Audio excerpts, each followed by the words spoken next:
नौलान ते गद्दारी जोड़ो कमा साबित थी तो इधर गिधर के रड़ियों करे ॿुधाए हाँ तो खुदा जे वास्ते मूंखे महबूब साईं परचाए ॾियो। बदनाम कंदे मूंखे, अणमुदाए तो माराईंदे मूंखे। न न न महबूब साईं ये कोन कंदुसि। त पोइ अहिड़ी ॻाल्हि छो थो करी मंठार? दिल नथी मने महबूब साईं त तूं मूंखां हिकु मिंट लाइ रुठियल हुजी। हिन ग़ुलाम जे ग़लतियुनि खे गुनाह न सम्झ महबूब साईं। तुंहिंजो कसम मां वफ़ा पियो निभायां। गुनाह तो करी मंठार, तुंहिंजी वफ़ादारी तोखे माण्हू वारे माड़पे मां कढी छॾींदी। मां छा कयां? इनकार करे छॾे अहिड़ी ग़ुलामी खां जेका तोखे गुनहगार करे छॾे। सरदार सिंह मूंखां नाराज़ थींदो, पंहिंजे दर तां तड़े छॾींदो मूंखे। तो पोइ हलियो वञ जाए, ही दर छॾे मंठार, गुनाहनि खां त बची पवंदे। न महबूब साईं ये कोन थींदो। हिन मंठार जी तोखां सिवा कोन सरंदी। अहिड़ा ॾस मूंखे न ॾे जेके मुंहिंजे बस में न हुजनि। चरियो तो कोन थियो आई मंठार, असांजो मिलण मुमकिन नाहे।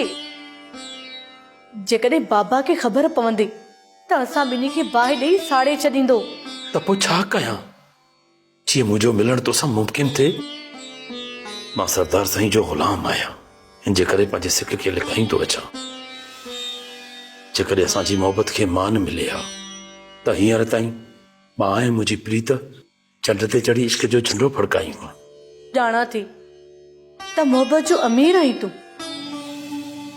इहा बि ख़बर आहे तोखे विसारण मुमकिन नाहे मुंहिंजे लाइ, पर अणॾिठे रस्ते जो मुसाफ़िर थियण इहा बि त नादानी आहे न।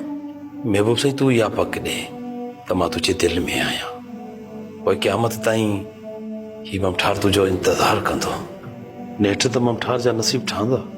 दिल में टोलाई मांधाण मतलाई, पर बाबा जो ख़ौफ़ त मुंहिंजूं ख़्वाहिशनि खे खाई थो वञे।